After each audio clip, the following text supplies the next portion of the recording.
Welcome, thank you. Right now we're in our lab, our research lab in downtown Henderson, Nevada.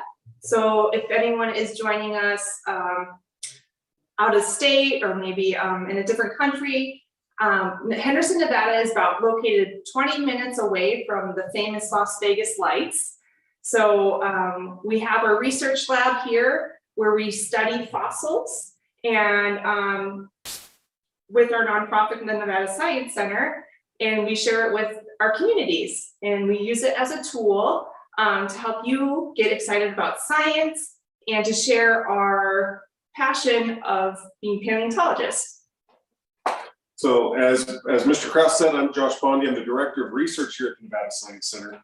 So in addition to talking to you today and talking to students around the world about what we do, what is science? So science is simply a way of asking questions. And so trying to figure out the natural world around us. Science in its purest form has no agenda. It's simply a way of trying to figure things out. So we use science in every single day, just thinking. So if you see maybe a bug flying across your room, you look at it and make a question like, what sort of bug is that? Then you make hypotheses, then you go test those hypotheses. And with every hypothesis testing, we figure out a little bit more about the world to get a better understanding of the world around us. So that's all science is. It's pretty straightforward. The science that we're going to be talking about today is paleontology. So paleontology is a little bit of biology and geology. So biology is the study of life. So we study prehistoric life, so life before us. And then geology is the study of rocks. So our probably number one question we get is, so before we get into our show and tell, because you can see we have some in front of us, let's get there in the process that we have to take as paleontologists. So first we go to school, right? Study geology, biology, and then we have to go out and try to find fossils. So the first thing we want to look at is the right rocks and the right age of rocks. So I'll have Josh flip it around if you want to go on that side. So I have a little bit of a demonstration here about different types of rocks.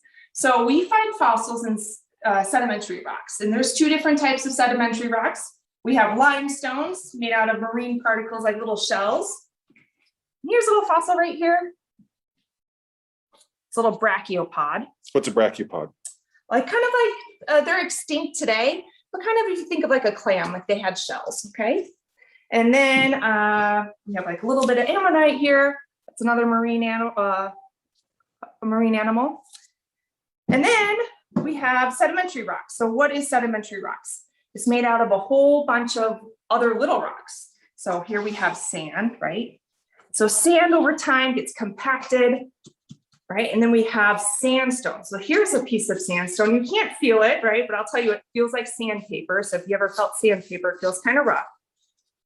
And you got to think of where sand is deposited. So today, if you were going to go find sand, where would you go? Maybe a beach, maybe a riverbank. So this rock, we know that is 100 million years old.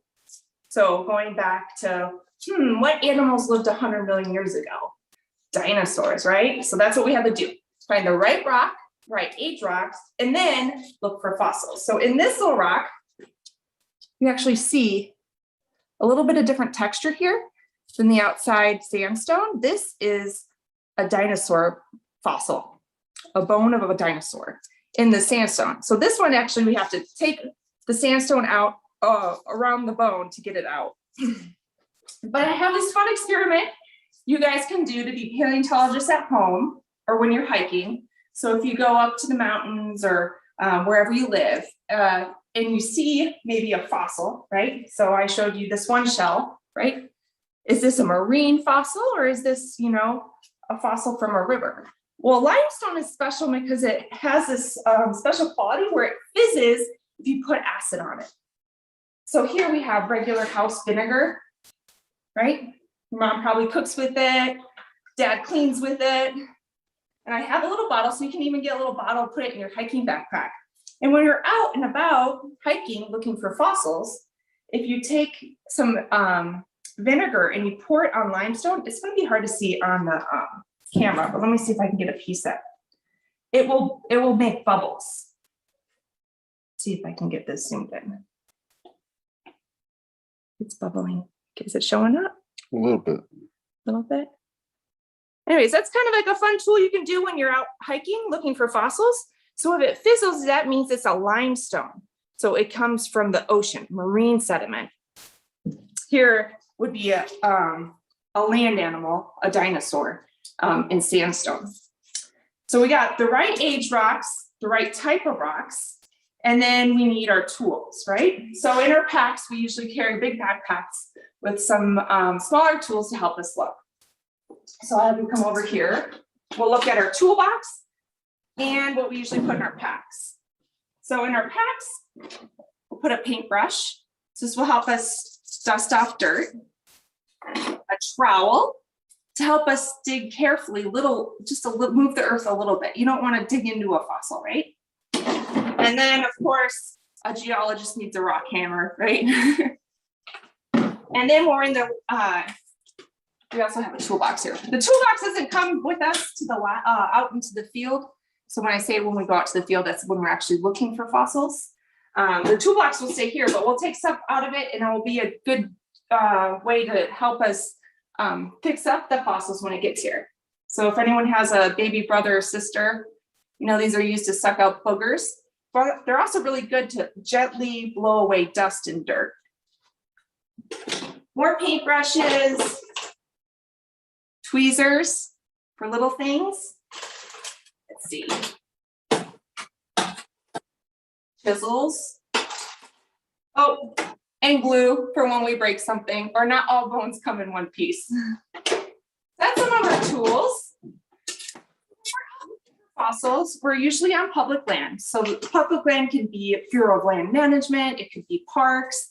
Unless it's your own property or someone you know, it's usually public lands of some sort. So for us to get fossils, not the marine fossils, not the ocean fossils, but any fossils that have bones, like a dinosaur, anything with a vertebrae, you need to have a special permit. So we have permits from the Bureau of Land Management, state parks, national parks, so we can go collect fossils and bring them to our lab to research. So I'll let Dr. Bonde show you some of our research projects here in the lab.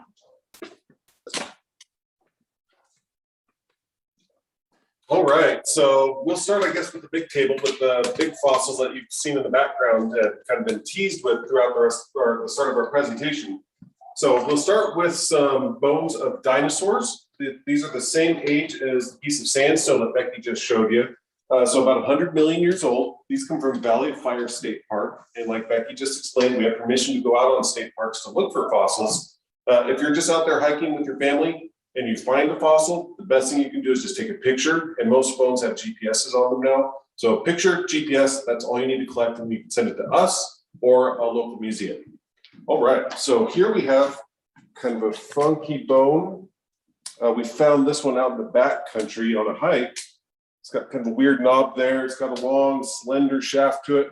This is actually a hip bone to a meat-eating dinosaur called a theropod. So meat-eating dinosaurs include Albertosaurus, which this is a 3D print that was provided by the Virtual Curation Lab as a gift to the Science Center. Here we have the prey, or the animals that meat-eating dinosaur may have been eating. So these are some tailback bones, so some tail bones, and some backbones to a plant-eating dinosaur called a duck-billed dinosaur, or a hadrosaur. So here's a little toy of our hadrosaur. So the famous duck-billed dinosaurs are running around here in Valley of Fire State Park as well, about 100 million years ago.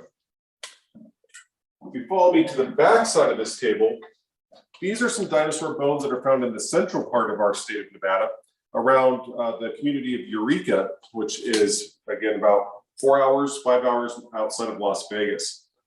This is one piece of a bone. So this is not a complete bone. This is one piece of a bone, a great big animal that was walking around central Nevada, in this case, about 120 million years ago. That's a good piece, actually, Josh, to show them the texture of a bone versus a rock. Absolutely. So it kind of looks like a rock from this perspective, right?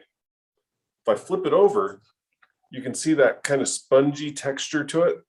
That's when you're looking for fossils in the field, you're looking for those patterns. And this is one of those bony patterns that we keep an eye out for when we're out there hiking and it's 100 degrees and we're running low on water and you're trying to find fossils. and you see that pattern in the ground, that immediately grabs your eye once you're trained. Here we have some other bones. So here's a slender bone from a dinosaur that we're currently excavating about an hour south of the town of Eureka. These are some of the newer bones that we just found.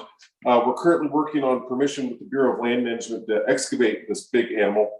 These are just fragments of bones. And so the bones that these came from are still in the ground. They're still extending farther back into the hill, which requires a special type of permit that we need to get. So this is going to be a great big animal. We think these are also hip bones from maybe a sauropod dinosaur. So sauropods are the long neck, long tailed animals. So stay tuned. Future virtual field trip, we'll take you out to maybe one of these digs or see what comes of this site. All right, some other fossils. Since you're in the Nevada Science Center, we'll show you some of our other cool projects. So Becky just talked about marine versus terrestrial or land animals. So here are some of our marine animals. We always get asked, what's the oldest thing you have in your lab? This is the oldest thing we have. This is over 500 million years old, so about 530 million years old. It's a trilobite, or it's a bug-like animal that scurried through the mud, again, 530 million years ago in Western Nevada. This is the head, this is the body going this way. Let's see, what else do we have over here? This is a piece of an ammonite. These are like the chambered nautilus or a squid-like animal with a shell that was swimming through oceans in central Nevada about 320 million years ago. Get the toy. Oh, here's the toy that Becky just pointed out we got. So that's what you're looking at here, without the squid part. All right, any other marine stuff we want to show off, or should we keep moving? Let's keep moving. All right, so plants. How about plants? Oh, plants. How do we know what they ate? How do we know what Animals ate. What animals ate? Sometimes we find fossilized poop, and we can pick through the fossilized poop and see what they ate. Sometimes we have to find the plants that were living alongside these animals. So here is a leaf that fell into a pond about 12 million years ago outside of Pyramid Lake, Nevada. So up near Reno, which is in the northwestern part of the state. This is a piece of petrified wood. So from a tree that was growing out in Valley Fire State Park about 100 million years ago.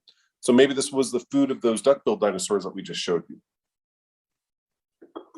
And then here is part of a frond of a cycad. What are cycads? They're kind of cone-bearing plants. They're used as ornamental plants. If you go to a nursery, they sell them. They're called sago palms, but they're not technically palm trees. So they're still around today, but they were also dinosaur food. All right, so some of the other animals that we're researching, these are camels. So this is the elbow of a camel here. So this one's about that part of the animal right there. So about 12 million years old from outside of Fort Churchill State Park near the community of Silver Springs, Nevada. Here we have a camel tooth. So this is from the Ice Age, so much more recent than the bones I just showed you are 12 million years old. These are about 10,000 years old, and these are from here in the Las Vegas Valley in the Tule Springs Fossil Beds National Monument area. All right, some more of our duck-billed dinosaur that Becky is currently researching.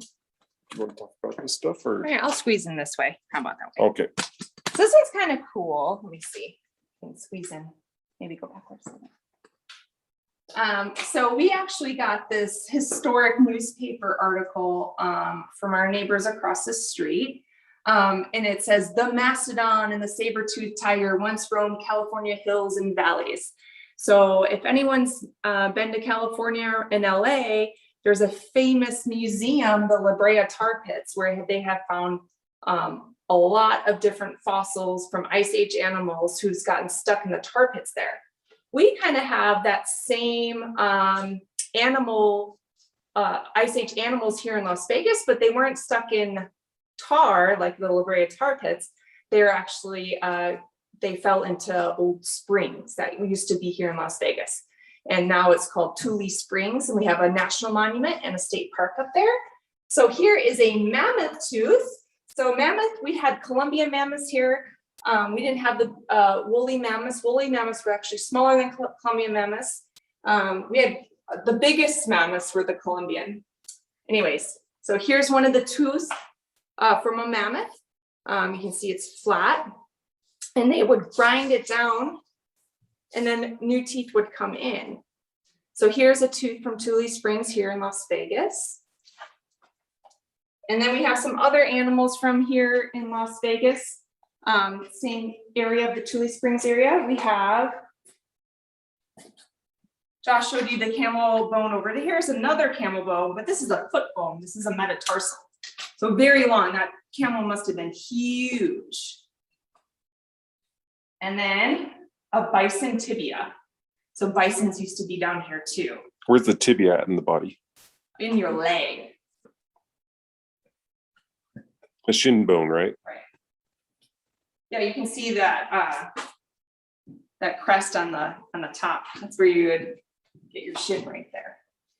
We have horse teeth, so we also had horse here. And then we'll do some other elephants. All right, so in Nevada, we have lots of rocks that are from the Miocene epoch. The Miocene spans from about 23 million years ago to about 5 million years ago. So a couple of animals that we have, this one is from Washoe County. So that's up near Reno in the northwestern part of our state. For those of you who aren't from the US, Nevada is one state east of California. So we're on the western side of the US. So this is the jaw of a gomphothere. So gomphotheres were elephant-like animals, and you just saw a mammoth tooth. So this animal would have looked kind of vaguely like a mammoth or like an elephant, but it had really different types of teeth. So these are molars that are in the jaw, and then this kind of groove here is where the tongue would stick out to go grab leaves and branches and bark that this animal ate about 12 million years ago. And some people, if you're from Nevada or from North America, what you might not realize is that up until about 5 million years ago, also in North America, we had rhinos. So this is the jaw of a rhinoceros or a rhinoceros-like animal. These are the teeth here, about 8 million years old from near Elko, Nevada. So the northeastern part of the state. And then preying on these rhinos were saber-toothed cats. And so this is a 12 million year old saber-toothed cat tooth, also from Elko County. So this is the tooth, would have been sticking out of the jaw like that. This is not the complete tooth either, so it would have been even longer, probably like that long. So that's on scale, if you think of a Tyrannosaurus Rex tooth, these teeth are almost as long, if not longer, than Tyrannosaur teeth. And this is from a cat. So if you have a mean cat or a nasty cat at home, or if your grandma has a nasty cat, cats have been nasty for a long time.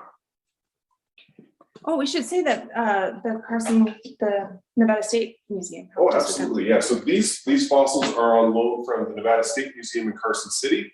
So these were in their collections and not on the exhibit. And we asked if we could put them on show down here in the Nevada Science Center, and they graciously put them on loan to us. So this is not uncommon for museums to put specimens on loan to other institutions for display. When you go to a great big museum and you're going through all the exhibits, you're only seeing a fraction of what that museum actually has. And so the same goes true for our state museum. So they're happy to show this stuff off, because otherwise people won't get to enjoy it. So Ralph, we're good for questions if you are. Absolutely, and we've already had quite a number of questions from all over the world. So I'll read some of these questions on their behalf. We have students, first of all, in Italy, Florida, California, and Nevada. We've been getting this question quite a bit, and this is for both of you. What made you want to go into paleontology? Go ahead. Just being, younger as a child, like being just really curious about prehistoric animals, especially dinosaurs, and feeling excited about it. And I also really liked geology and biology. So I like rocks and I like to learn about life. So it's just something that I found interest in as a child. I like working out in the field. I like going hiking. I like sharing. I think the Nevada Science Center, to share what we find is also a really important part of being a paleontologist for myself. For myself, I was inspired when I was a kid. My parents took me to a museum and I got to see some actual dinosaur bones. It really inspired my imagination. In addition to that, being an indigenous person to the state and traveling around the mountains and realized I have a love for the outdoors. So that love for science, that love for being outdoors led me to my profession doing this. We have a question from Miss Rodriguez's third graders down in Orlando, Florida, and they want to know, what are your favorite fossils? This is again for both of you guys. Favorite fossils? That's a hard one. I'll say for me, it'd probably be, I don't even know what it is yet, right? So the bones from this animal, this dinosaur, was kind of like the first dinosaur I found. And it was really exciting, and I just can't wait to excavate the rest of it. So I think this one is probably my favorite. That's a good one. My favorite is the study that we recently published on fossil frogs. So these frogs are about 65 million years old. So they survived the extinction event that did in the non-bird dinosaurs. So they're these perfectly little preserved frogs in these lake deposits that were found near Ely, Nevada. So those are probably my favorite. Everyone likes frogs. That's right. Everyone loves frogs. So we have a question. This one comes from Ohio, and they want to know, are all of the fossils that you guys have in your possession, are they all found in the state of Nevada?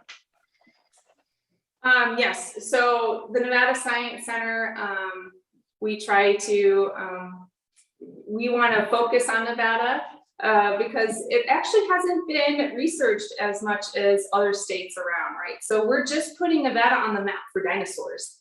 So we are announcing or unveiling the first dinosaur species here in Nevada in a couple of weeks. So we found it in, Josh found it in 2008, and we've been working on some of these projects for 15 years, and finally have an original dinosaur from Nevada. So we'll be unveiling the name of that to the public here on September 23rd.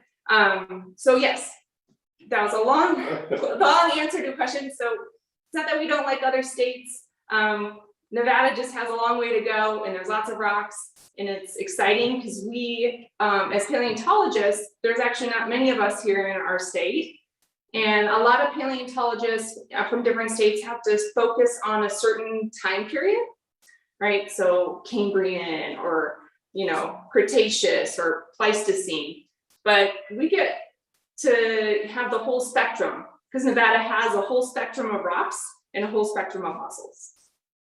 Absolutely. And we have a question from Northern Nevada, and they would like to know, how many years have you guys worked in paleontology? I've been doing this for about, I'm going to date myself now, but I've been doing this for about 20 years now. He thinks he's so old. He's not. So I haven't been doing it as long as Josh has, but probably about 7 years. All right. And Miss Miller's class wants to know, what is your absolute favorite dinosaur? Not fossil, but favorite dinosaur? Mine's a duckbill, a hadrosaur. That's my favorite. And the reason we get along so well is that I also love duck-billed dinosaurs. We have a question from Miss Wright's class, and they want to know, how much education goes into being a paleontologist, and what are some good schools that kids could kind of maybe look towards as far as after they get out of high school if they wanted to pursue your career? Oh, Josh will talk about the academic side, but I actually want to encourage everyone to be paleontologists before getting a degree. You can be a paleontologist today. You can be retired to become a paleontologist, right? So being a paleontologist has no age boundaries. You can always pick up a book, read up about the animals, go exploring, go volunteer at a museum or a science center. So as a profession, I guess that would be more on the academic side. So I'll have Josh talk about his, academics. Yeah, so that's a good question, asking what it goes into, what sort of education you need.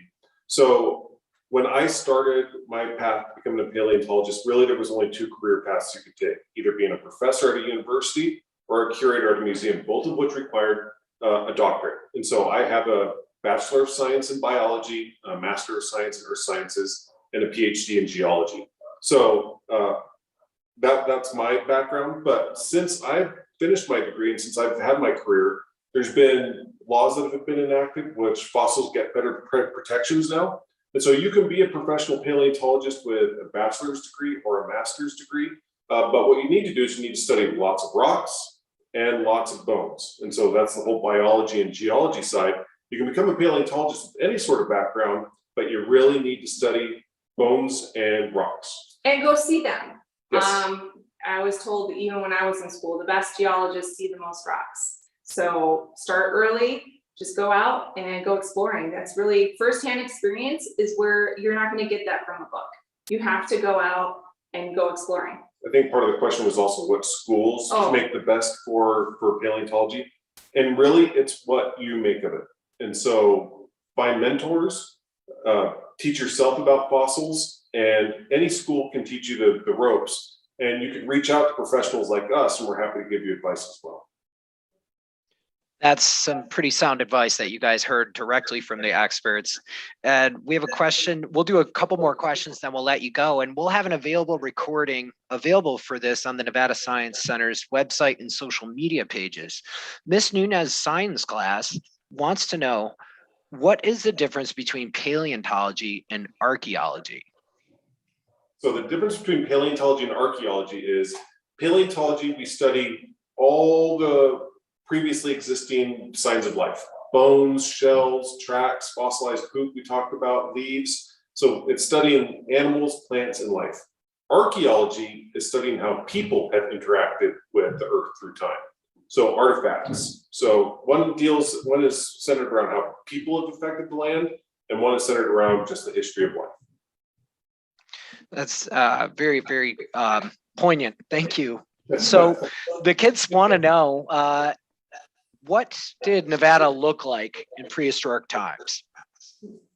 So always changing, right? So not during so all of these fossils are found in Nevada, and we have land animals, marine fossils.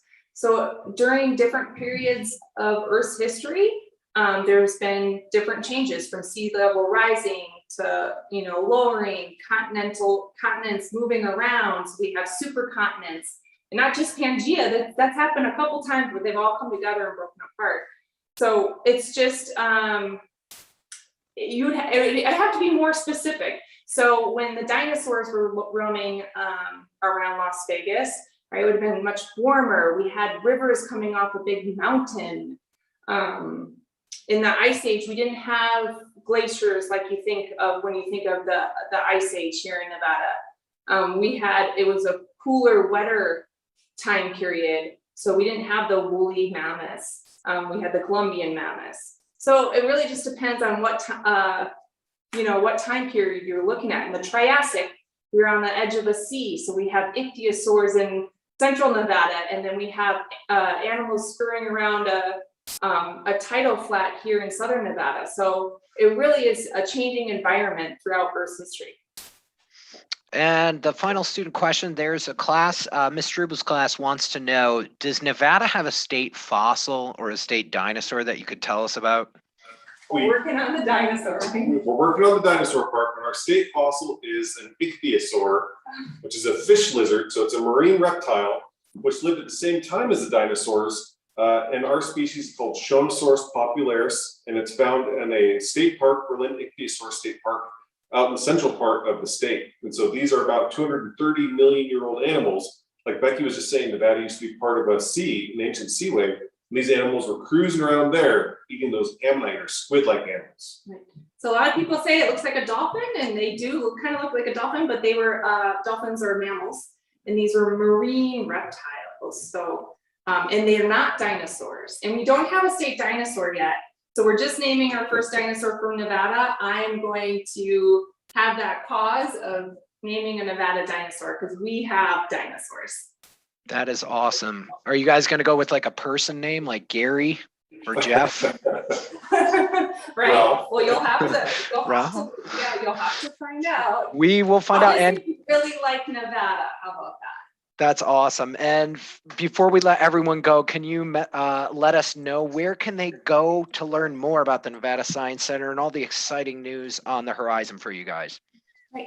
So like I said, we're going to be doing our unveiling of the first Nevada dinosaur species that's coming up on the 23rd. And we're going to be announcing that through media or social media. We're also going to be having an event at one of our local community partners, Love Lady Brewing Company. So all of our stuff is up to date either on our calendar, on our website, sciencecenternevada.org, or on our social media. But if you like watching our virtual field trips, we are also a nonprofit and we love sharing our story with everyone. So you can always go to our website too to support us so we can bring you more virtual field trips.